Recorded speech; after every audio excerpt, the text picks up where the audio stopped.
Yeah, so Samsung released or at least showed off the Galaxy S22 this week, along with the S22 Plus and the S22 Ultra. And I gotta say, I was not really thinking about covering them because Samsung phones just in the past have not really appealed to me. I've just always been more of a Pixel user and a Nexus user before then. But as I watched the press release and really started to look at some of the specs and some of the things that Samsung is offering this year, it kind of piqued my interest a little bit, and it had me really looking at my Pixel 6 Pro, and yeah, now I'm kind of sad. So yeah, let's talk about it. The Galaxy S22 Ultra versus the Pixel 6 Pro, and why I'm feeling a little bit of buyer's remorse right now. First, let's start with the price. Now, if you've had Galaxy phones in the past or you've had a Note, you know that these phones are not necessarily cheap.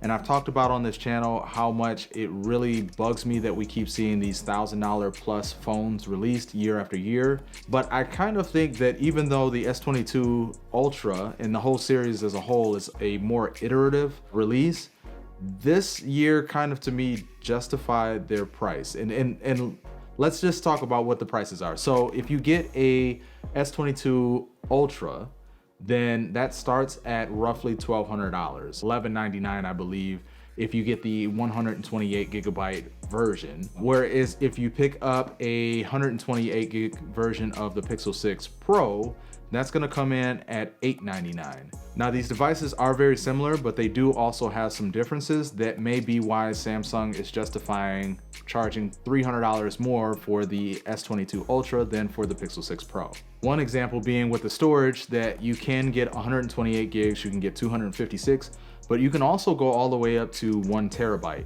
And I believe when I looked at pre-orders, Samsung was offering to upgrade the storage for free. So if you were ordering a 128 gig version, they would give you a 256 just on the house. So right now, if you're thinking about ordering one, you'll get more storage for the same amount as if you were getting a 128 gig version. Therefore, starting out, I still have to give the price to the Pixel because $899 just to me is a sweet spot for a phone, and especially with all that the Pixel offers, yeah, I'm gonna give that edge to the Pixel. But let's go a little bit deeper because I don't think that that's gonna stay the same throughout this video. Next up, let's talk about the displays.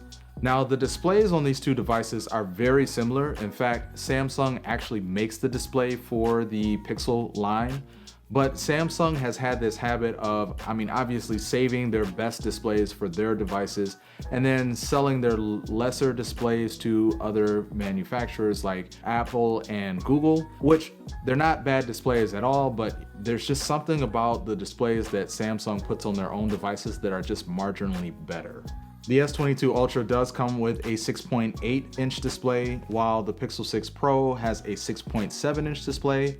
They are both large displays and larger phones, it appears. But the main difference that you'll find in these displays is that on the S22 Ultra, they have the LTPO panel that goes all the way down to 1 Hertz. Like it can range from 1 Hertz all the way up to 120 Hertz.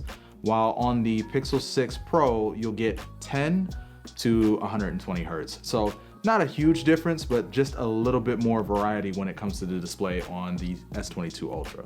Now I want to transition just a little bit and talk about the cameras, because on phones nowadays, there are 3 main things that people look for in a device, and camera's one of them, the screen, and the price. I think those are the 3 main things that people look at. Obviously, Samsung has a history of not being a slouch in the camera department. So on the S22 Ultra, you do have 4 cameras.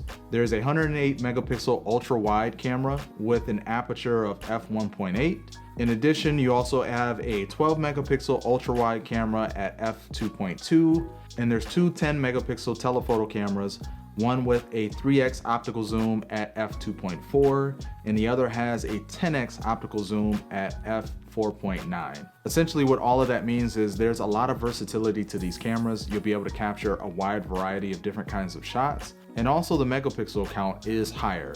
Now, sometimes we see something like 108 megapixels and just assume that that's better than, say, a 50 megapixel sensor.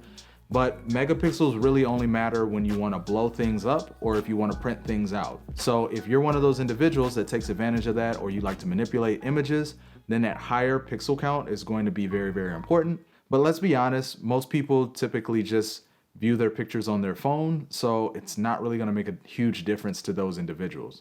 Now on the Pixel 6, you do get a 50 megapixel wide angle camera that has an aperture of f1.85, very similar to the S22. You also get a 12 megapixel ultra wide camera at f2.2 and a 48 megapixel telephoto camera at f3.5. So once again, we know that the Pixel cameras are no slouch either. And owning this device over the past 4 months or so, I still think that the Pixel camera takes excellent photos.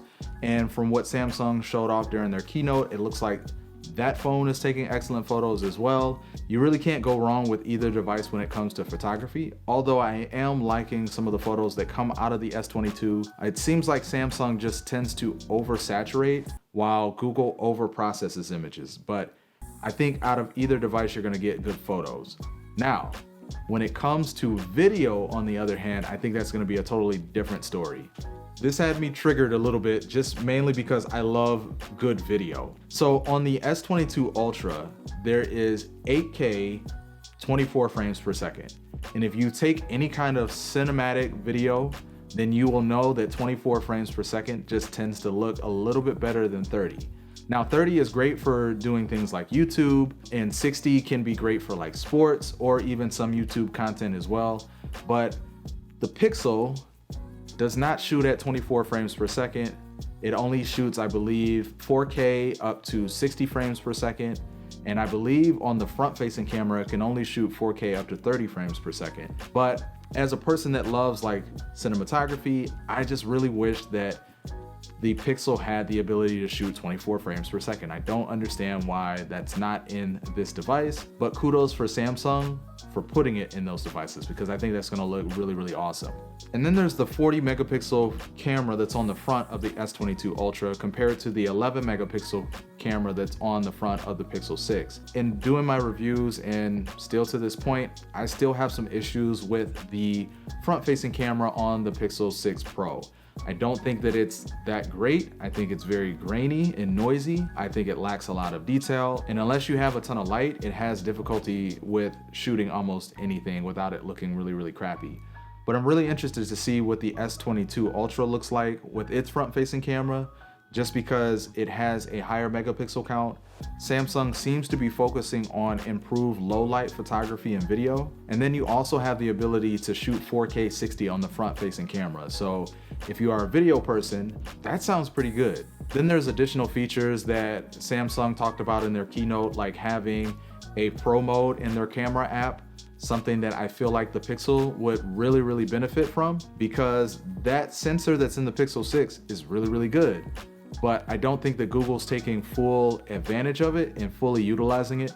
If there was a pro mode, I think it would just add to the versatility of people being able to shoot photo and video and really make it look the way that they want to, instead of just having it look the way that Google wants to, if that makes any sense. But yeah, that just kind of had me feeling some kind of way. I feel like the technology is there on the Pixel, but Samsung is really allowing it to shine on their devices. So I'll be interested to see how that actually pans out when devices start getting in hands and I have an opportunity to try it. Then there's the batteries. So the batteries are very, very similar. They are 5,000 milliamp hours in the S22 Ultra and 5,003 milliamp hours in the Pixel 6 Pro. Now, at the beginning when the Pixel 6 Pro was released, people were complaining about their battery life. So I'm interested to see if Samsung is able to do any better with having that massive battery inside that device. Because let's be honest, as big as the battery is on the Pixel and on the S22 Ultra, these should have really, really good battery life at this point, especially with how large that battery is. I really want to stress that. That's a big battery to put in a phone. So hopefully they have good battery life. Next is the fingerprint sensor. It wasn't touched on, I believe, in the keynote so much, but the S22 Ultra does have an ultrasonic fingerprint sensor, while the Pixel 6 Pro does have an optical fingerprint sensor, which, even though it's gotten better with time, it is slow compared to a lot of the devices on the market that use ultrasonic fingerprint sensors. So let's just face it, ultrasonic is better than optical. And even though at this point it works, there are times on my Pixel 6 where I still have difficulty with the fingerprint sensor, especially if there's any dirt or smudge or dryness to my hands, and I don't understand why we're using an optical fingerprint sensor in 2021/2022. I really wish the Pixel had an ultrasonic fingerprint sensor, but yeah, the S22 does. Hopefully that works just as well as it's advertised. All right, so lastly, I just want to talk about the aesthetics. Now, this is not a huge thing for a lot of people, but I do like it when a device has a nice, clean, minimal look to it, a nice aesthetic. And not only is the S22 Ultra's look growing on me, but I also like the colors that they picked. That midnight green looks really, really good. I love a nice true white phone. And even though Google put out the Pixel 6 Pro in white, I couldn't get it. I tried to order it when it first came out and I couldn't get it.